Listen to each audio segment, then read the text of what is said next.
Assalamualaikum warahmatullahi wabarakatuh.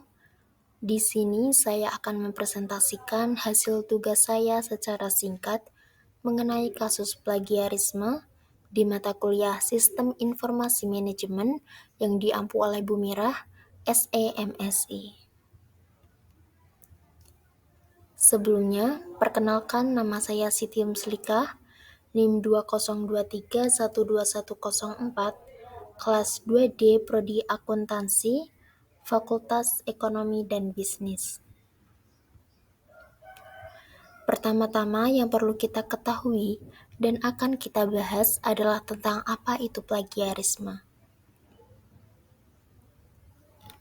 Plagiarisme atau plagiat adalah suatu perbuatan menciplak ide, gagasan, atau karya orang lain yang selanjutnya diakui sebagai karya sendiri atau menggunakan karya orang lain tanpa menyebutkan sumbernya.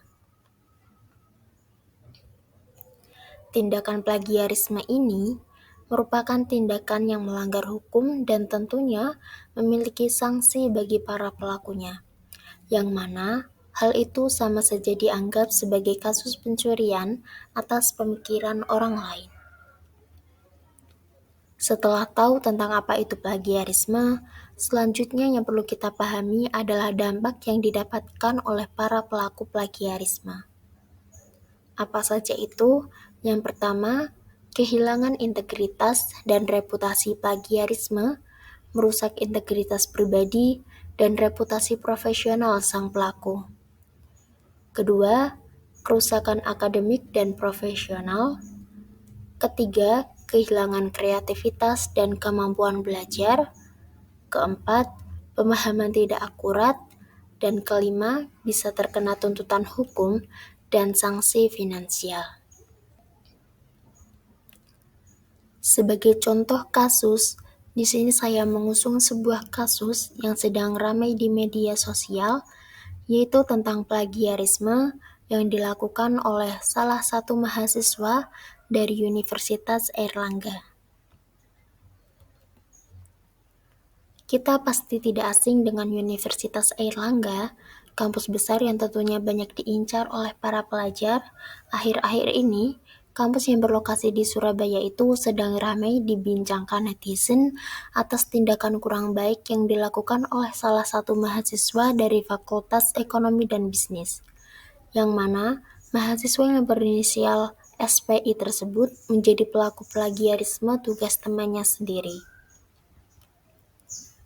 Bermula ketika korban, PZ, mengunggah cuitan di media sosialnya, mengeluh karena temannya yang aktif di berbagai kegiatan dan organisasi kampus kerap melakukan plagiat terhadap tugasnya. Cuitan korban yang kemudian mengundang beragam reaksi netizen pun kemudian menyorot nama SPI untuk melakukan klarifikasi. Viralnya kasus ini pun kemudian sampai kepada pimpinan fakultas yang kemudian memanggil mahasiswa-mahasiswa yang berkaitan untuk melakukan klarifikasi.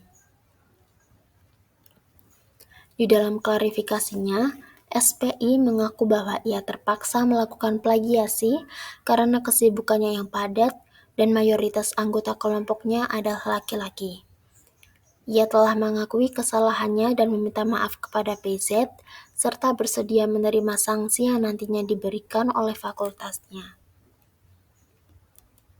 Lalu, apakah peraturan yang berlaku di Indonesia dapat melindungi hak-hak korban?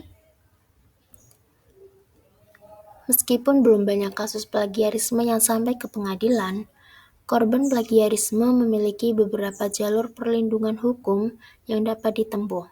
Di antaranya, yang pertama di dalam Undang-Undang Nomor 28 Tahun 2014 tentang Hak Cipta memberikan perlindungan bagi pencipta dan karyanya. Kedua, ada sanksi pidana, dan yang ketiga, perlindungan di perguruan tinggi seperti UU Sisdiknas dan Permendiknas Nomor 17 Tahun 2010. Bagaimana caranya agar kita terhindar dari kasus plagiarisme? Ada beberapa cara agar kita tidak dicap sebagai pelaku plagiarisme. Yang pertama, kita perlu memahami apa itu plagiarisme.